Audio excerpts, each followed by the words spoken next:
गुरु ब्रह्मा गुरु विष्णु गुरुदेव महेश्वर गुरु साक्षात् परम ब्रह्म तस्मै श्री गुरवे नमः।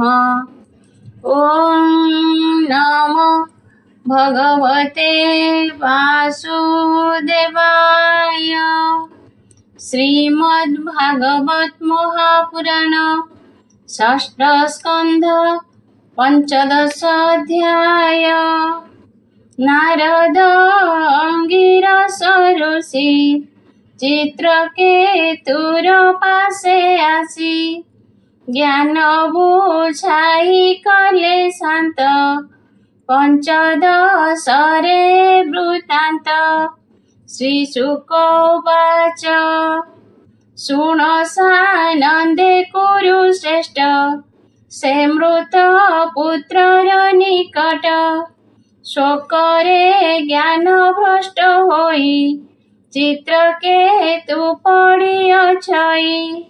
अंगिरा नारद ए दुई मिलिले तार पासे जाई उत्तम वाक्य मान कही बोधु अछंती राजा चाहे।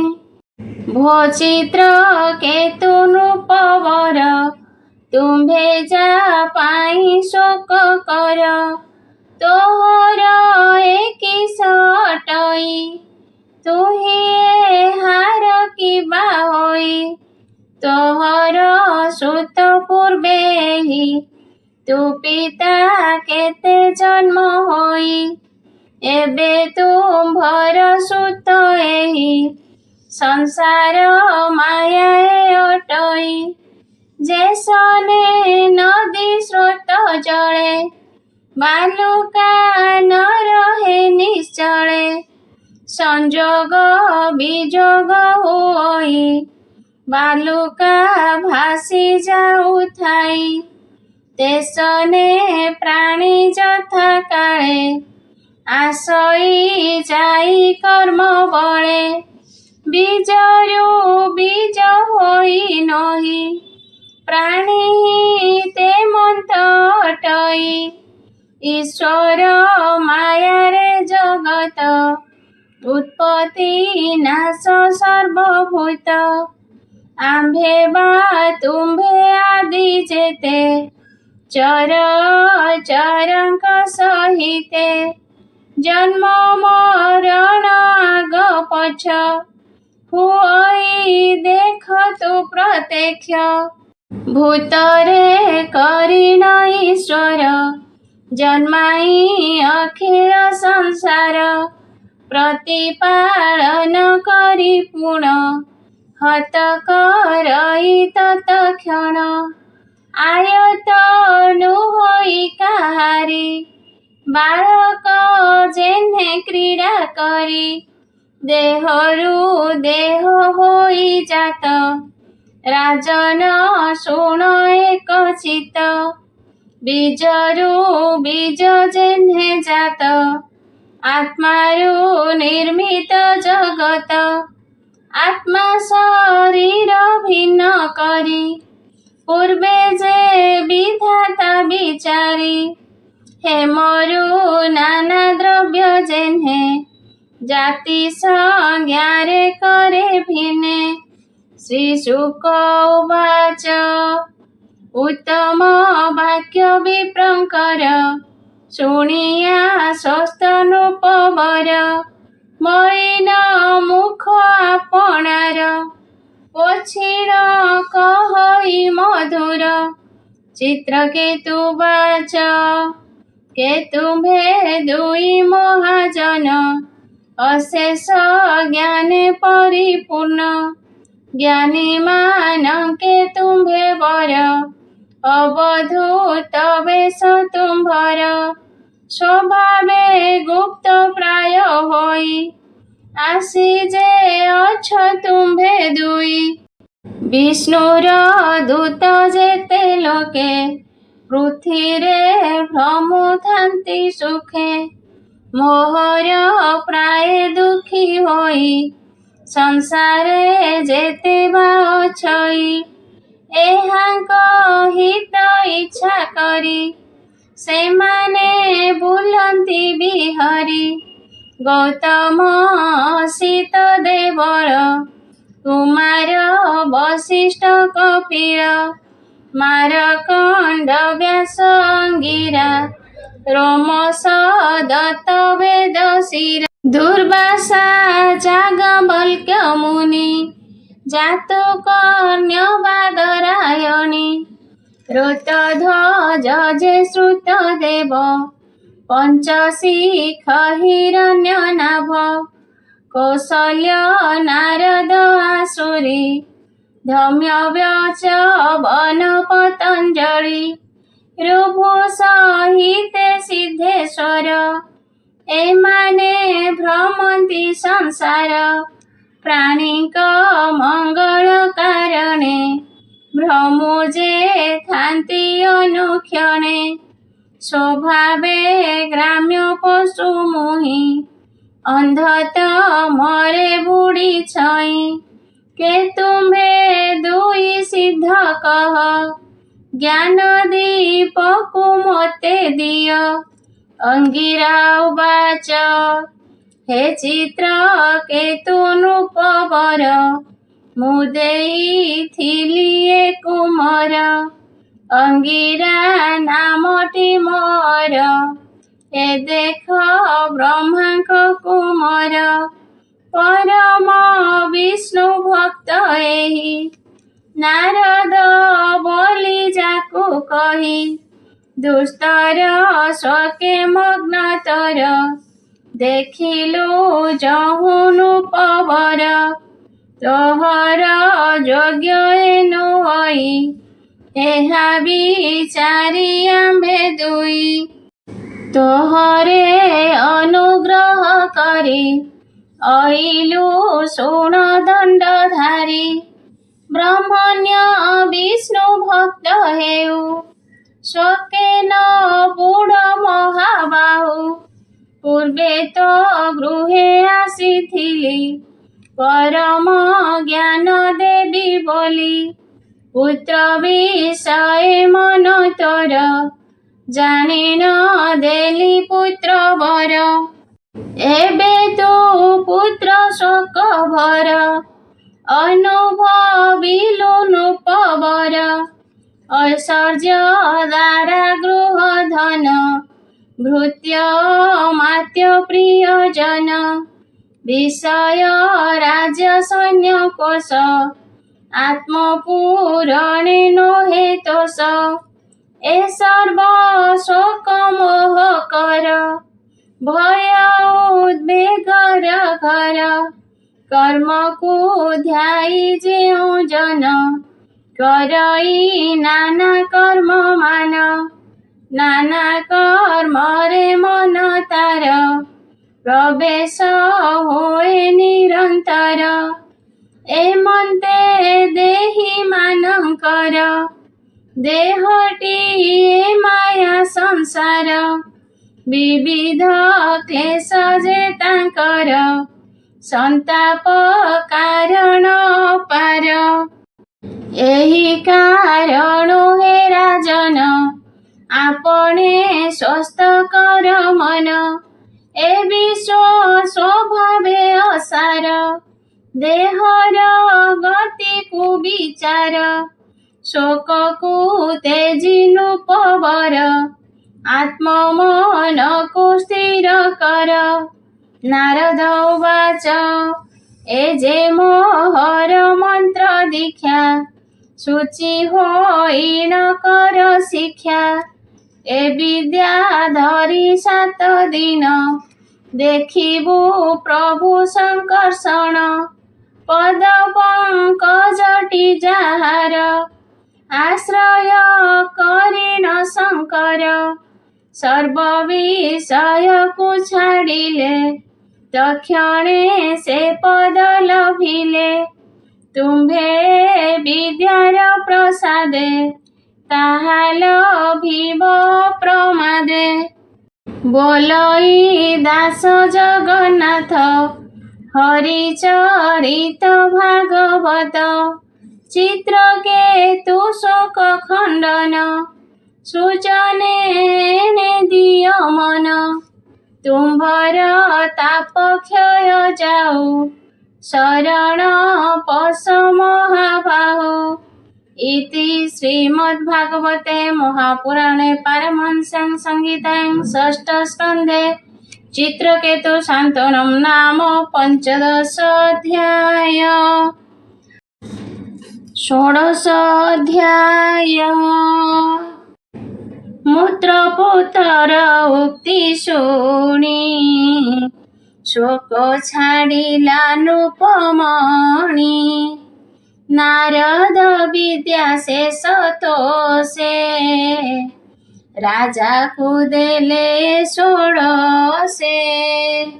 श्री शुक उवाच ए अनंतरे हे राजन मला जे नृपति नंदन नारद मुनि ताकुराई बोलंती जीव शुण तुहि देखाई ज्ञाति सुहृदरे पड़ी शोचंती जे भूमि रे। नारद उवाच हे जीव देख तोर माता शोके मोहित तोर पिता बंधु बांधव जे तोहर शोक मोहरे गुरुतर आपना कळे बरे पस शेष तो जेते आयुष सुहृद गणे वृत होई नाना भोग कुपुंज तुहि नृप आसने विजे कर पितार शोक कर दूर। जीव उवाच केउ जन्म रे मोहर होइछन्ति माता पियर देवता मनुष्य पशुरे मुहि भ्रमई म कर्म रे बांधव ज्ञाति मित्री उदासीन बादेशकारी ए सर्वे परस्पर थान्ति केबे बाहुअन्ति नुहन्ति क्रय विक्रय व्यवहारे भ्रमन्ति नाना लोकठारे हेमादीपन्य द्रव्य जेन्हे जोनिरे जीवटी ते सने सत्य जे संबोध लोकरे असत्य होई से बेभारे संबोध जाबत जाहार ताबत ममता ताहार जाबत देहे अहंकार ताबत तहि अधिकार देह छाड़िले जीव नित्य आउ देहरे काहि सत ए जीव नित्य जे अव्यय सूक्ष्म स्वरूप सर्वाश्रय आत्म माया गुण रूकरी आत्मार सृष्टि किया चरी एहार अति प्रिय केही अप्रिय जन केही नाही आत्मा पर नाही एहार देखंता से गुण दोषर गुण दोष क्रियार फल ग्रहण न करे सकल उदासी जन प्राय होई पर को देखई ଏମନ୍ତ ଏକ ସେ ଈଶ୍ୱର ସଂସାର ନିର୍ମିତ ତାହାର। ବାଦରାୟଣୀ ଉବାଚ ଏମନ୍ତ କହି ନ ବଚନ ଜୀବ ଚଳିଲା ହେ ରାଜନ। ବିସ୍ମୟ ତାର ବନ୍ଧୁଗଣ ଶୋକ ଛାଡ଼ିଲେ ତତକ୍ଷଣ। ତା ତହୁଁ ଜ୍ଞାନକୁ ଶୁଣିଲେ ସ୍ନେହ ସାଙ୍କୁଳିକି ଛେଦିଲେ। ଏ ଅନନ୍ତରେ ଜ୍ଞାତି ଜନ ବେଦ ଉଚିତ କର୍ମମାନ। ଲୋକ ବିଧିରେ ତାହା କଲେ ସମସ୍ତ ତାପକୁ ଛାଡ଼ିଲେ।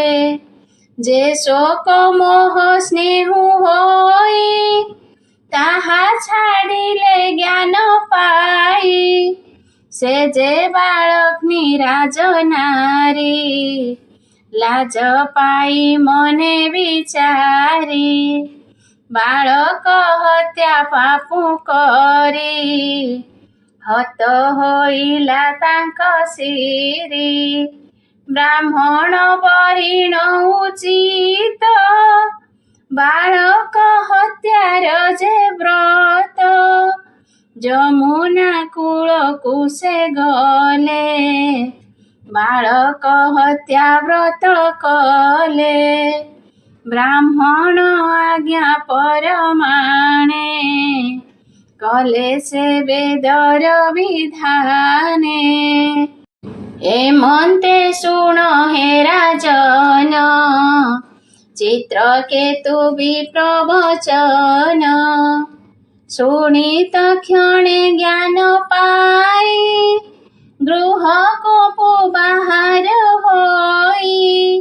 ସରପଙ୍କରୁ ଗଜ ଯେହ୍ନେ ବାହାର ହୋଇଲା ତେସନେ। କାଳିନ୍ଦୀ ଜଳେ ସ୍ନାନ କଲା ପୁଣ୍ୟ କ୍ରିୟାକୁ ଆଚରିଲା। ମୌନ ବ୍ରତେ ମହାରାଜା ମୁନି ଚରଣେ କଲା ପୂଜା। ଏଥୁ ଅନ୍ତରେ ନୃପବର ଭକତି ଦେଖିଣ ରାଜାର। ନାରଦ ଅନୁଗ୍ରହ କଲେ ଏ ବିଦ୍ୟା ରାଜାଙ୍କୁ କହିଲେ। ନମସ୍ତେ ପ୍ରଭୁ ଭଗବାନ ବାସୁଦେବ ସର୍ବକାରଣ। ପ୍ରଦ୍ୟୁମ୍ନ ଅନିରୁଦ୍ଧ ବେନି ନମସ୍ତେ ସଂକର୍ଷଣ ପୁଣି। ନମସ୍ତେ ଜ୍ଞାନର ଈଶ୍ୱର ପରମାନନ୍ଦ ମୂର୍ତ୍ତି ଯାର। ନମସ୍ତେ ଶାନ୍ତ ଆତ୍ମା ରାମ ଅବ୍ୟୟ ରୂପ ପୂର୍ଣ୍ଣ କାମ। ସ୍ୱରୂପାନନ୍ଦ ଅନୁଭୂତି ତେଣୁ ନିରସ୍ତ ଉର୍ମି ଶକ୍ତି। ହୃଷିକେଶ ହେ ମହତ ନମସ୍ତେ ମୂର୍ତ୍ତି ହେ ଅନନ୍ତ। ମନ ବଚନ ଗୋଚର ମହିମା ନାମ ରୂପ ଯାର। ଚିନ୍ମୟ ଯାହାର ଶରୀର ରଖନ୍ତୁ ସଦା ସତ ପର। ଯାହାର ତହୁଁ ଏ ଜଗତ ହେଉଅଛଇଆତ ଜାତ। ମୂର୍ତ୍ତିକା ଠାରୁ ନାନା ପାତ୍ର ଯେ ସନେ ହେଉଅଛି ଜାତ। ସୃଷ୍ଟି ପ୍ରଳୟ ସ୍ଥିତି ଜହିଁ ସେ ବ୍ରହ୍ମେ ପ୍ରଣାମ କରଇ। ବୁଦ୍ଧି ଇନ୍ଦ୍ରିୟ ଆଦି ମନ ଯାହାକୁ ନ ଜାଣଇ ପ୍ରାଣ। ବାହ୍ୟ ଅନ୍ତରେ ବ୍ୟାପ୍ତ ହୋଇ आकाश प्राय जे अछई ताहांकु मोर नमस्कार जे प्रभु जगत ठाकुर अशेष क्षेत्रे जा विहार अच्युत परम ईश्वर देह इंद्रिय गण प्राण बुद्धि सहिते जेउ मन ଯାହାର ଅଂଶରୁ ଏମାନ କର୍ମରେ କରନ୍ତି ଭ୍ରମଣ ଭଗବାନ ମହାପୁରୁଷ ମହାନୁଭାବ ଯା ପ୍ରକାଶ ମହାବିଭୂତିର ଈଶ୍ୱର ସକଳ ଭକ୍ତ ଜନଙ୍କର कर कमल दले करी सेवित चरण जहारी एमंत परम ईश्वर ताहांकु मोर नमस्कार श्री शुक उवाच भक्त राजांकु नारदे ए विद्या देले अप्रमादे अंगिरा सहिते राजन गले से ब्रह्मार भुवन चित्रकेतु से विद्या घेनी जेमंत कहिथिले मुनि धइला सप्तरात्र सेहि पवित्र निराहार होई शपथ रात्रेय प्रमादे नारद विद्यार प्रसादे विद्याधर अधिपपण लभिला चित्रकेतुराण शुण राजन एक मने ए अनंतरे केते दिने विद्यारु करी शुद्धमती निश्चले लभिला नृपति अनंत देव देवेश्वर गलानी कटे ताहांकर मृणाल प्राय तांक वर्ण नीरवसन परिधान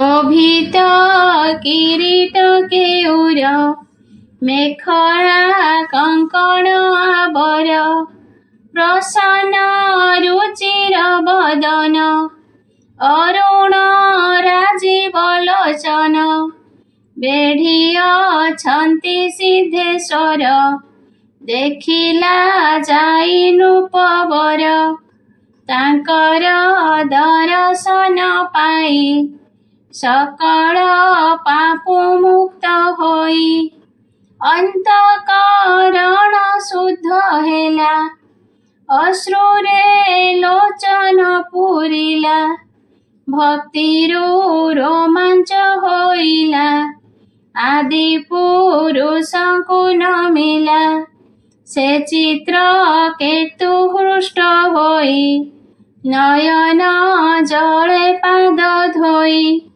प्रेमे कुंठित कंठ होई स्तुति करिन न पारई हर से पूर्ण इंद्रिगण क्रमरे करि निवारण जगत गुरु गुरुवर जादव वंशर ठाकुर ताहांक पादे देई मन कहई मधुर वचन चित्रकेतु बाच तू ही जे अजित स्वभावे भकत तोते जीते भावे जेणु तू अति करुण तेणु तू भक्तर अधीन निष्कामे जेणु जे भजंती तेणु तो हरे से ଜିଣନ୍ତି। ଯେ ତୋତେ କରଇ ଭଜନ ତାର କାମନା କରୁ ପୂର୍ଣ୍ଣ। ଅତି ଦୟାଳୁ ରୂପ ଧର ଜଗତ ବିଭବ ତୋହର। ଅନାଦି ତୁହି ତୋର ତହିଁ ଉଦୟ ସ୍ଥିତି ଅନ୍ତ ହୋଇ। ସୃଷ୍ଟିର କର୍ତ୍ତା ଅଛି ଆର ବୋଲଇ ଅଜ୍ଞ ଯେଉଁ ନର। ପରମ ଅଣୁରୂପ ହେଉ ମହତ ତେଜକୁ ତୁ ବହୁ। ଆଦ୍ୟନ୍ତ ଅନ୍ତରାଳେ ସ୍ଥିତ ଆଦ୍ୟନ୍ତ ମଧ୍ୟ ତୁ ରହିତ। ହେ ଦେବ ପ୍ରାଣୀ ମାନଙ୍କର ସାକ୍ଷୀ ରୂପକୁ ତୁମ୍ଭେ ଧର। କ୍ଷିତିଆଦି ଯେ ପଞ୍ଚଭୂତ ଏଥିରେ ହୋଇନ ନିର୍ମିତ। ଯେହି ମହତ ଅଣ୍ଡକୋଷ ତାହାର ତୋର ତହିଁ ବାସ। ବିଷୟ ଜଡ଼େ ମୋହି ହୋଇ ଯେ ନର ଦେବଙ୍କୁ ଚିନ୍ତଇ। ତୁମ୍ଭ ଅର୍ଚ୍ଚନାକୁ ନ ଚିନ୍ତେ ଗ୍ରାମର ପଶୁ ସେ ଯୁଗତେ। ଭୋ ପ୍ରଭୁ ତାହାର କଲ୍ୟାଣ କେବେ ହେନୁ ହୋଇଟି ପୁଣ। ଜ୍ଞାନାତ୍ମା ମୟ ତୁ ଅଗୁଣ ସକାମେ ଯେ ତୋର ଚରଣ। ପୂଜନ୍ତି ଜନ୍ମ ତାଙ୍କ ନାହିଁ ଭଜା ବିଚର ପ୍ରାୟ ହୋଇ। ତୁମ୍ଭେ ଯେ ଭାଗବତ ଧର୍ମ କହିଲ ପୁରୁଷ ଉତ୍ତମ। ନିଷ୍କିଞ୍ଚନ ଯେ ଆତ୍ମାରାମ ଏମନ୍ତ ଯେଉଁ ମୁନି ଜନ। ମୋକ୍ଷ ନିମନ୍ତେ ସେହି ଧର୍ମ କରନ୍ତି ନିତ୍ୟ ଉପାସନ। ବିଷମ ମତିଟି ଯାହାର ଏ ଧର୍ମ ସେ ଜନ ବାହାର। ଯେଉଁ ଧର୍ମରେ ତୁହି ମୋହି ତୋହର ମୋର ଭେଦ ନାହିଁ।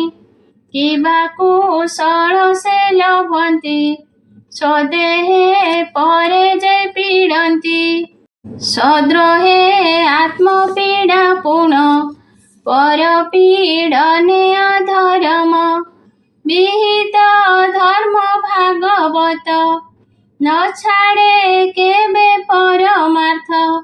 ସ୍ଥାବର ଚର ଜୀବଙ୍କରେ ଅଭିନ୍ନ ଭାବ ଯେହୁ କରେ।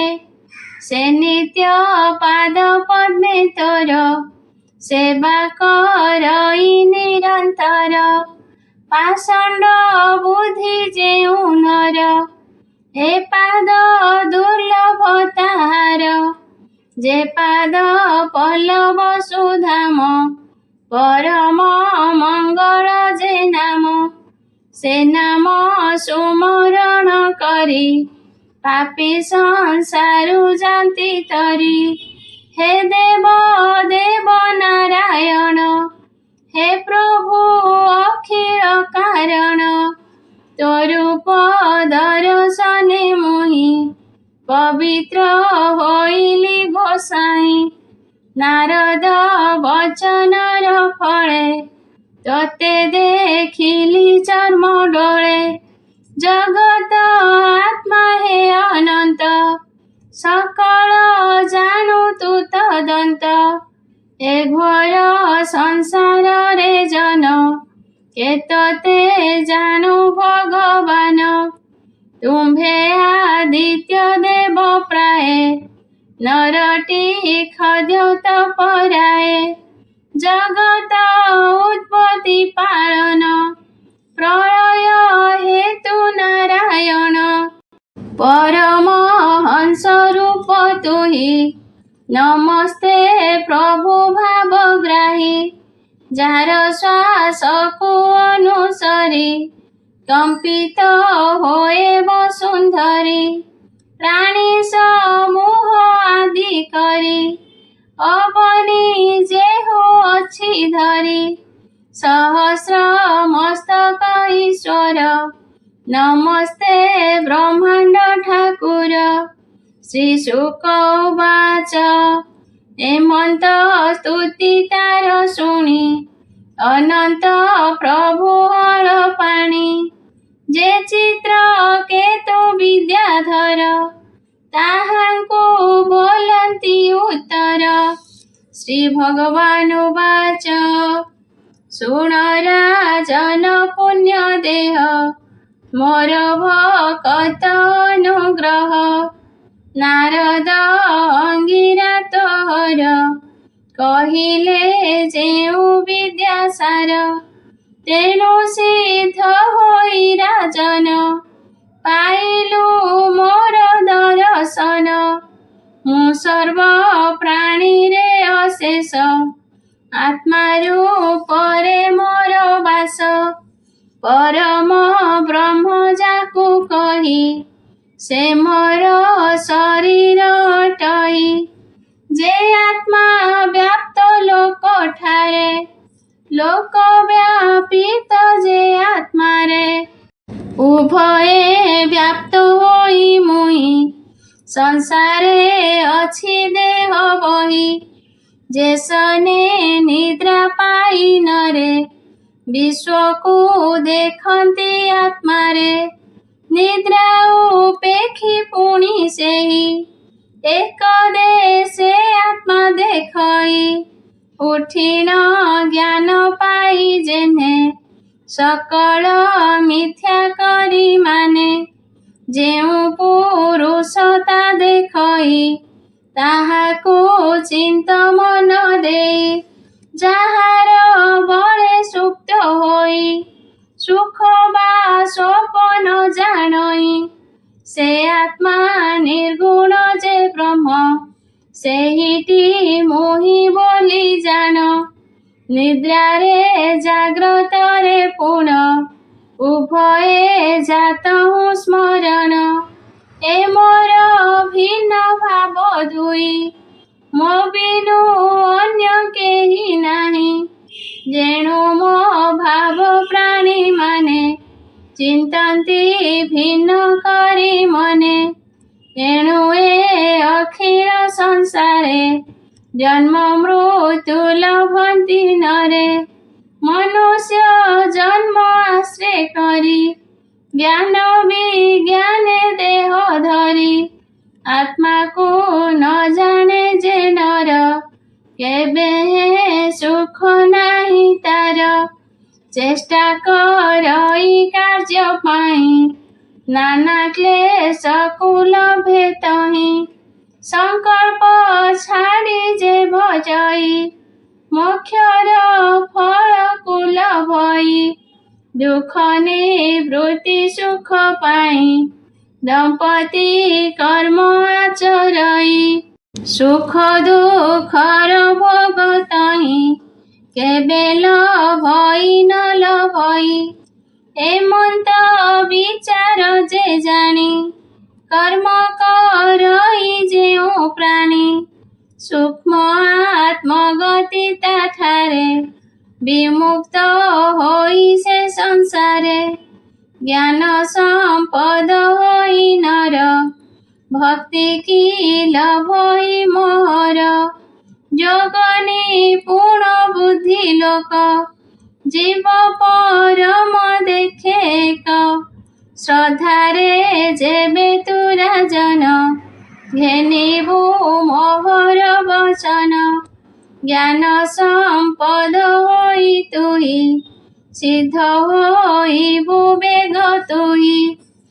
श्री शुक उवाच चित्रकेतुको आश्वासिन जगत गुरु भगवान देखो जे थिला से राजन प्रभु होइले अंतर्ध्यान बोलई विप्र जगन्नाथ चित्रकेतु राजा चरित इति।